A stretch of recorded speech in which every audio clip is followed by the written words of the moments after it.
తెలుసుకోవలసిన వాటన్నింటిలో ఆత్మ ఎలాగైతే అత్యంత ప్రధానమో, ప్రాణకోటికి జీవితం ఎంతటి ప్రియమైనదో, సరిగ్గా అలాగే సమస్త ఆగమాల్లోనూ శాస్త్రాల్లోనూ ఈ ఇతిహాసం అంతటి శ్రేష్టమైనది.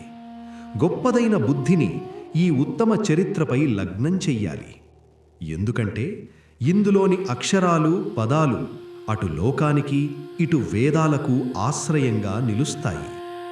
అంతటి ప్రజ్ఞతో, విచిత్రమైన పదాలతో, అద్భుతమైన ఘట్టాలతో కూడిన ఈ మహాభారత ఇతిహాసంలోని పర్వాల క్రమాన్ని ఇప్పుడు వివరిస్తాను. ఆహా, శ్రద్ధగా ఆలకించండి.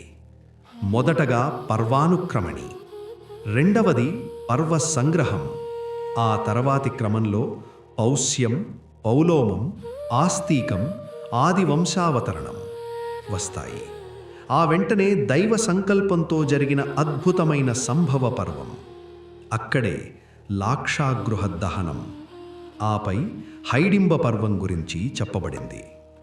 ఆ ఉదంతం ముగిసిన వెంటనే బకరాక్షసుని వధ, ఆపై చైత్రరథ పర్వం, అనంతరం పాంచాల రాజకుమారి ద్రౌపదీదేవి స్వయంవరం, క్షత్రియ ధర్మానికి కట్టుబడి జరిగిన వైవాహిక పర్వం, దాని తర్వాత విదురుని రాక, పాండవులకు రాజ్య ప్రాప్తి కలగడం, ఇవన్నీ ఒకదాని వెంట ఒకటి సాగుతాయి.